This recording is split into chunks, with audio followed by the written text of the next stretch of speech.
अस्सलाम वालेकुम। अगर आप लोग भी शॉपिफ़ाई पर अपना ई-कॉमर्स बिज़नेस स्टार्ट करने वाले हैं, तो आज की इस वीडियो में मैं आप लोगों को कंप्लीट गाइड करने वाला हूँ कि कैसे आप शॉपिफ़ाई पर अपना बिज़नेस स्टार्ट करके उसको ईज़िली अच्छे तरीके से रन कर सकते हैं। जो लोग शॉपिफ़ाई पर न्यू हैं या बिगिनर हैं, अपना ई-कॉमर्स बिज़नेस स्टार्ट करना चाहते हैं, ये वीडियो उनके लिए गेम चेंजर साबित हो सकती है। अगर आप लोग भी न्यू हैं, नया स्टार्टअप लेना चाहते हैं, अपने आप को एक मौका देना चाहते हैं लाइफ़ में, तो आज की इस वीडियो में आप लोगों को कंप्लीट रोड मैप गाइड करूँगा कि व्हाट इज़ शॉपिफ़ाई, शॉपिफ़ाई क्या है और किस तरह से 2025 में आप अपना ई-कॉमर्स बिज़नेस स्टार्ट करके ईज़िली अपने बिज़नेस से मंथली 1 लाख रुपए तक कमा सकते हैं। ये वीडियो स्पेशली बिगिनर्स के लिए है, जिनको इस वीडियो में मैं ज़ीरो से लेके एडवांस लेवल तक गाइड करूँगा कि कैसे आप शॉपिफ़ाई को स्टार्ट कर सकते हैं, शॉपिफ़ाई ड्रॉप शिपिंग क्या है, व्हाइट लेबल क्या है, प्राइवेट लेबल क्या है, कौन-कौन सी आपको प्रॉब्लम्स को फेस करना पड़ सकता है शॉपिफ़ाई में, कौन-कौन से आपको इसके पॉजिटिव इम्पैक्ट्स होंगे शॉपिफ़ाई को स्टार्ट करने के और आप किस तरह से शॉपिफ़ाई में सक्सेसफुल हो सकते हैं। हो सकता है आप में से बहुत सारे लोग शॉपिफ़ाई ई-कॉमर्स बिज़नेस ऑलरेडी कर रहे हों या बहुत सारे लोग ऐसे होंगे जो कि जस्ट स्टार्ट करने का सोच रहे हैं। तो आज ये वीडियो उन दोनों के लिए बहुत अहम होने वाली है। तो वीडियो को स्टार्ट करने से पहले मेरा नाम है हुज़ैफ़ा हैदर। अगर आप लोग मेरे चैनल पे पहली दफ़ा आए हैं, तो मेरी आप लोगों से रिक्वेस्ट है कि मेरे चैनल को सब्सक्राइब करें ताकि इस तरह की हर नई आने वाली वीडियो का नोटिफ़िकेशन आप तक पहुँच सके। और ख़ास तौर पे अगर आप लोग शॉपिफ़ाई ई-कॉमर्स वाले हैं, तो लाज़मी से मुझे सब्सक्राइब करें क्योंकि मैं आप लोगों को ऐसी टिप्स देने वाला हूँ, जो आपके बिज़नेस के लिए गेम चेंजर साबित हो सकती हैं। तो बिना टाइम वेस्ट किए हम लोग वीडियो को स्टार्ट करते हैं। सबसे पहले यहाँ पर जो सबसे इम्पोर्टेंट कॉन्सेप्ट है शॉपिफ़ाई क्या है? देखिए शॉपिफ़ाई एक सीएमएस है जिस पर आप अपनी वेबसाइट डेवलप कर सकते हैं, एक ई-कॉमर्स वेबसाइट बना सकते हैं बिना कोडिंग किए। क्योंकि अक्सर लोग ऐसे हैं जिनको कोडिंग नहीं आती लेकिन वो अपना ई-कॉमर्स बिज़नेस स्टार्ट करना चाहते हैं, तो ऐसे में वो 2 प्लेटफ़ॉर्म्स का चूज़ करते हैं, या वर्डप्रेस या शॉपिफ़ाई। तो यहाँ पर आप लोगों को सिर्फ इतना कॉन्सेप्ट क्लियर कर दूँ कि शॉपिफ़ाई आप लोगों को वेबसाइट देता है, ना कि आप शॉपिफ़ाई से मंथली पैसा कमाते हैं। शॉपिफ़ाई सिर्फ आपको वेबसाइट देता है, आपको एक अपॉर्च्युनिटी देता है, या आप कह सकते हैं कि आपको ऑनलाइन मार्केट के अंदर एक दुकान देता है, जिस पर आप अपनी प्रोडक्ट को सेल करते हैं। इसलिए आपका ये जानना ज़रूरी है कि शॉपिफ़ाई कभी भी आपको पैसा नहीं देता, शॉपिफ़ाई कभी भी आपको कस्टमर नहीं देता, बल्कि शॉपिफ़ाई सिर्फ़ और सिर्फ़ आपको एक वेबसाइट देता है, ई-कॉमर्स वेबसाइट देता है, जिस पर आप अपनी प्रोडक्ट को लिस्ट करते हैं, एडवर्टाइज़मेंट करते हैं और जब आपके पास आपका कस्टमर आता है, तो आप उसको अपनी प्रोडक्ट डिलीवर करते हैं। मुझे उम्मीद है आपको शॉपिफ़ाई की समझ आ गई होगी कि बेसिकली शॉपिफ़ाई क्या है। तो अब हम बात कर लेते हैं कि शॉपिफ़ाई किस तरह वर्क करता है। देखिए शॉपिफ़ाई एक ई-कॉमर्स प्लेटफ़ॉर्म है, सिंपली आप शॉपिफ़ाई पर जाके अपना अकाउंट साइन अप करते हैं। आप शॉपिफ़ाई को बताते हैं कि आप डिजिटल प्रोडक्ट सेल करना चाहते हैं, आप फिज़िकल प्रोडक्ट सेल करना चाहते हैं।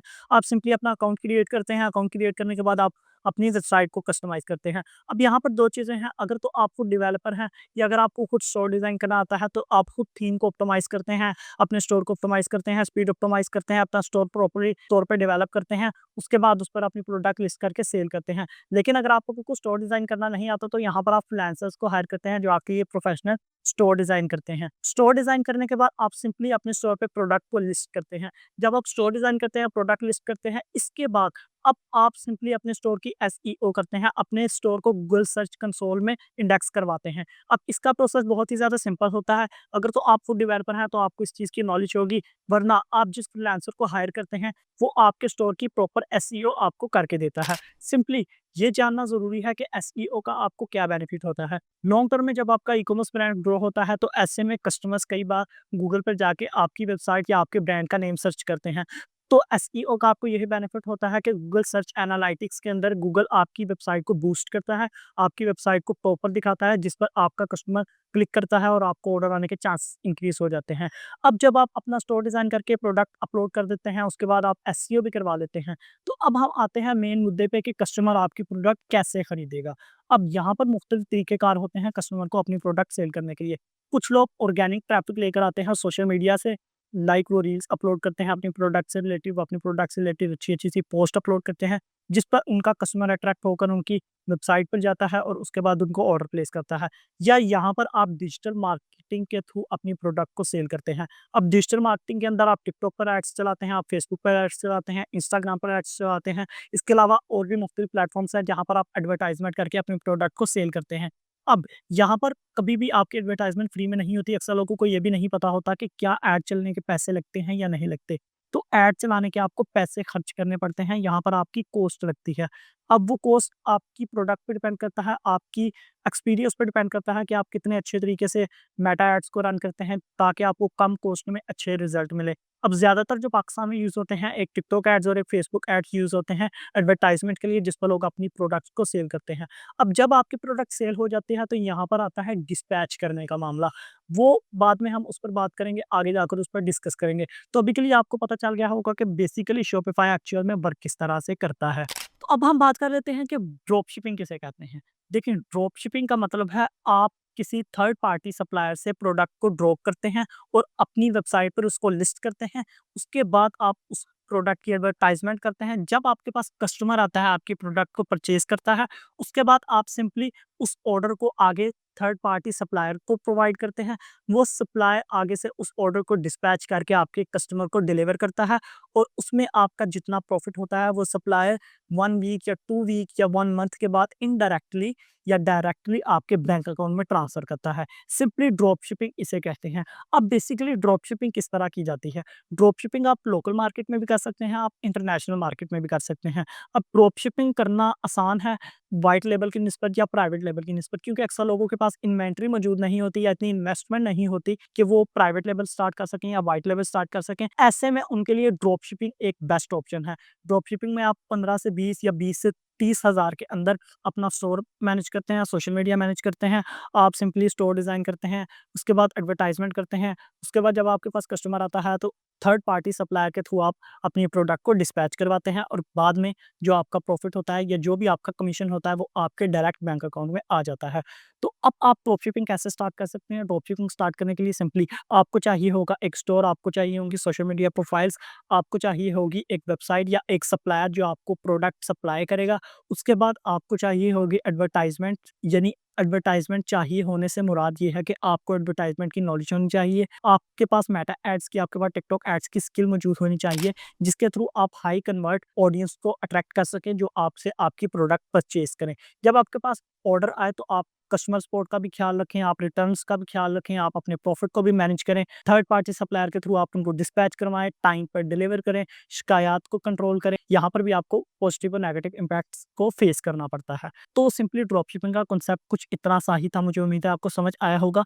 अगर अभी तक आपने चैनल को सब्सक्राइब नहीं किया तो रिक्वेस्ट है कि चैनल को आज में से सब्सक्राइब किया करें ताकि मुझे पता चलता रहे कि मेरे व्यूअर्स को मेरी ये वीडियो पसंद आई है।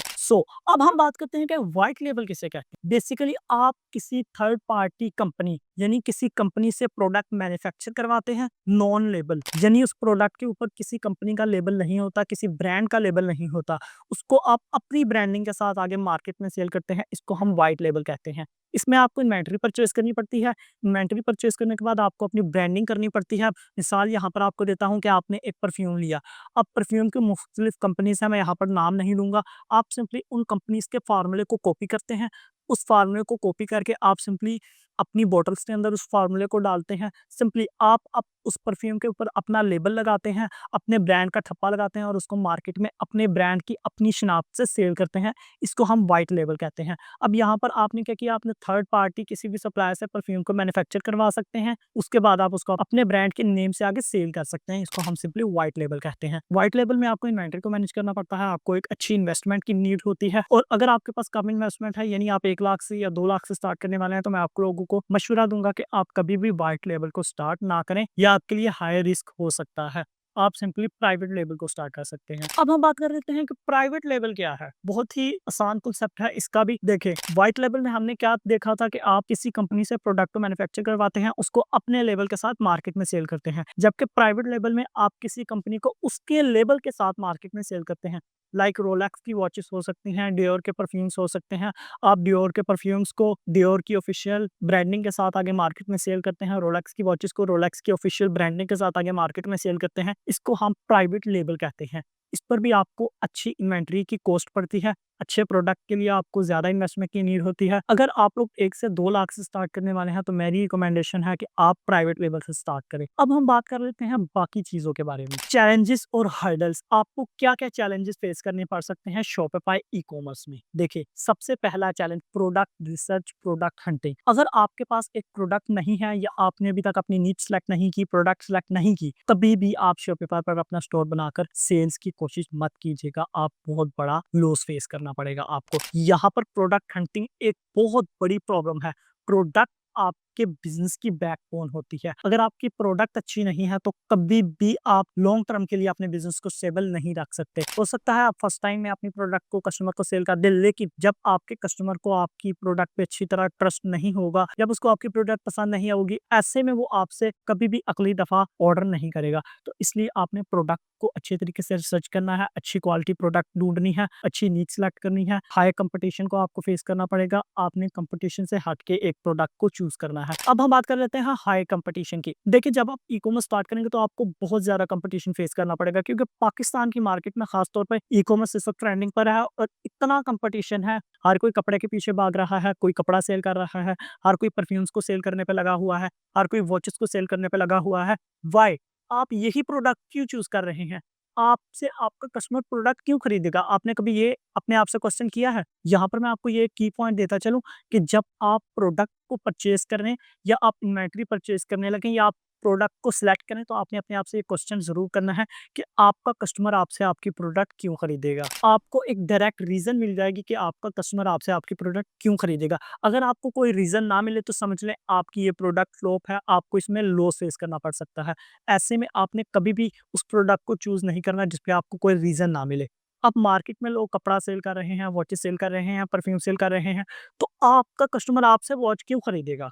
आप ऐसा क्या उसको प्रोवाइड कर रहे हैं जो वो आपसे वॉच खरीदेगा, वो दूसरे से नहीं खरीदेगा? अब जो वॉच आप उसको 3500 की सेल कर रहे हैं, वही सेम वॉच उसको मार्केट में एक और बंदा 3000 की सेल कर रहा है, तो आपका कस्टमर उससे वो प्रोडक्ट क्यों नहीं खरीदेगा, आपसे क्यों खरीदेगा? कभी आपने ये क्वेश्चन सोचा है? सिंपल सी बात है, वो क्वालिटी या वो लग्ज़रियसनेस या वो सहूलत, वो रीज़न प्रोवाइड नहीं कर रहा अपने कस्टमर को जो आप प्रोवाइड कर रहे हैं।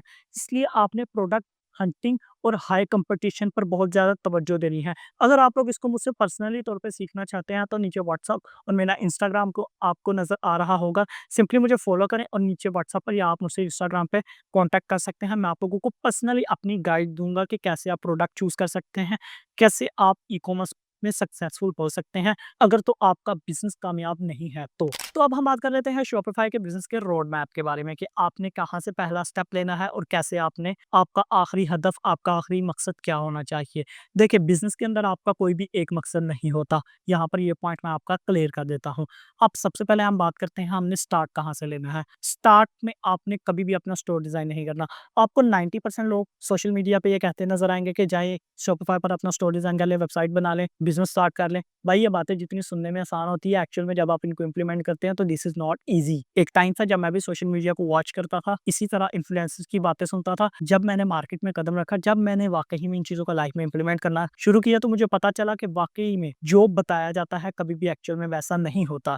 लेकिन मेरा वाहिद आपको एक ऐसा चैनल मिलेगा यूट्यूब पर, पूरे यूट्यूब पर, जिसमें आपको वाक़ई में वो चीज़ बताई जा रही है जो एक्चुअल में होती है। आपने कभी भी स्टोर को डिज़ाइन नहीं करना अगर आपके पास एक प्रोडक्ट नहीं है। आपने सबसे पहले प्रोडक्ट हंट करनी है।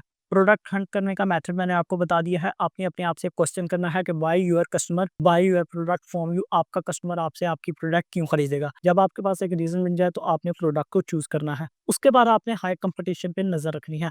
मार्केट में कंपटीशन को देखना है। अगर आपकी प्रोडक्ट अच्छी है, आपको एक प्रोडक्ट मिल गई है, आपको प्रोडक्ट की रीज़न भी मिल गई है, लेकिन मार्केट में उसका कंपटीशन बहुत ज़्यादा है, तो मैं आपको रिकमेंड करूँगा कि यार उस प्रोडक्ट को कभी भी स्टार्ट ना करो। भले ही आपके पास एक रीज़न है, देखें कंपटीशन उसमें बहुत ज़्यादा हो जाता है। ऐसे में जो प्रॉफ़िट आप विदाउट कंपटीशन गेन कर सकते हैं, जो सक्सेस आप विदाउट कंपटीशन गेन कर सकते हैं, कभी भी हाई कंपटीशन में आपको वो सक्सेस नहीं मिलती। नंबर 2, ये पॉइंट भी आपका क्लियर हो गया। जब आपके पास एक प्रोडक्ट, एक अच्छी नीच आ जाएगी, उसके बाद आपने शॉपिफ़ाई की तरफ मूव ऑन करना है।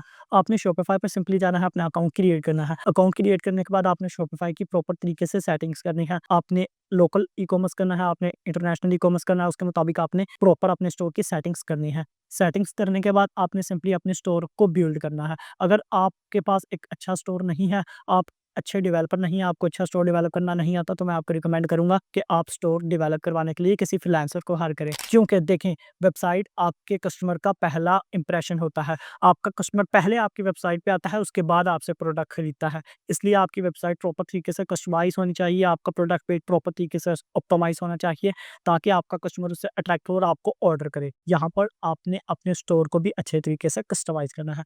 जब आपका स्टोर कस्टमाइज़ हो जाएगा, उसके बाद आपने क्या करना है, सिंपली आपने सोशल मीडिया पर अपने प्रोडक्ट की एडवर्टाइज़मेंट स्टार्ट करनी है। जब आप एडवर्टाइज़मेंट करते हैं, अब यहाँ पर भी मैं आपको एक पॉइंट देता चलूँ कि customer can not by your product, customer by your offer. Customer आपकी प्रोडक्ट कभी भी नहीं खरीदता, वो आपकी ऑफर खरीदता है। तो ऐसे में आपने अच्छी-अच्छी सी ऑफर्स लगानी है, ताकि आपका कस्टमर आपसे ज़्यादा से ज़्यादा अट्रैक्ट हो और आपको ज़्यादा से ज़्यादा ऑर्डर प्लेस करने की कोशिश करे, आपकी तरफ ज़्यादा अट्रैक्ट हो। तो अब जब आपका कस्टमर आपको ऑर्डर करे, आपकी एडवर्टाइज़मेंट अच्छी होगी तो वो आपको ऑर्डर करेगा। आपका एड क्रिएटिव अच्छा होगा तो वो आपको ऑर्डर करेगा। आपके एड क्रिएटिव में ऐसी फ़ील होगी जो बाकी एड क्रिएटिव्स में नहीं है, तो वो आपके एड क्रिएटिव पे क्लिक करेगा। ऐसे में आपने अच्छा एड क्रिएटिव डिज़ाइन करना है। अच्छा एड क्रिएटिव डिज़ाइन करने के बाद आपने उसकी एडवर्टाइज़मेंट करनी है। जब आप उसकी एडवर्टाइज़मेंट करेंगे, अब जब आपका कस्टमर आपके पास आ जाता है, आपके प्रोडक्ट परचेज़ कर लेता है, ऐसे में आपने अपनी प्रेज़ेंटेशन का ख़ास ख़्याल रखना है। जब आप प्रोडक्ट डिलीवर करें तो आपने बहुत अच्छी पैकेजिंग रखनी है, अच्छी प्रेज़ेंटेशन रखनी है, ताकि आपका कस्टमर मज़ीद अट्रैक्ट हो। उसके बाद आपने टाइम टू टाइम अपने कस्टमर को टारगेट करना है। आप जब भी कोई नई प्रोडक्ट लॉन्च करें, नई ऑफ़र लेना है, तो आपने अपने कस्टमर को व्हाट्सएप पे या उसकी ईमेल पर टारगेट करते रहना है। ऐसे में आपको हाई कन्वर्जन्स के चांसेस आपके बढ़ जाएँगे। जब आप ये सभी स्टेप्स को फ़ॉलो कर लें, उसके बाद आपने टाइम टू टाइम अपने आप को इम्प्रूव भी करना है। आपने देखना है कि आपकी कौन-कौन सी मिस्टेक्स हैं, जिनकी वजह से आप पहले डाउन जा रहे थे। आपने उनको अच्छे तरीके से इम्प्रूव करना है, ताकि आप मज़ीद ग्रो कर सकें, और आपने सीखते रहना है, लर्न करते रहना है, ताकि आप मज़ीद अपने आप को ग्रो कर सकें। तो अगर आप लोग वाक़ई में शॉपिफ़ाई ई-कॉमर्स को स्टार्ट करने के लिए सीरियस हैं, तो मेरी वीडियो को लाइक करें, ताकि मुझे पता चले कि कितने लोग वाक़ई ही में सीरियस हैं अपने बिज़नेस को लेकर। तो मेरी आप लोगों को रिक्वेस्ट है कि अगर आप लोग टाइम टू टाइम सीखना चाहते हैं, डेली बेसिस पे इस तरह का कंटेंट अज़्यूम करना चाहते हैं, सीखना चाहते हैं, जो इस वीडियो में आप लोगों को प्रोवाइड किया गया, तो काइंडली मेरे चैनल को सब्सक्राइब करें। आगे दोस्तों की इस वीडियो को शेयर करें, ताकि और किसी का भी फ़ायदा हो सके, और भी जो स्टार्ट करना चाहता है, जो लाइफ में फर्स्ट स्टेप उठाना चाहता है, ई-कॉमर्स को स्टार्ट करना चाहता है, उसके लिए ईज़ी रहे। तो मिलते हैं कभी वीडियो में, तब तक के लिए अल्लाह हाफ़िज़।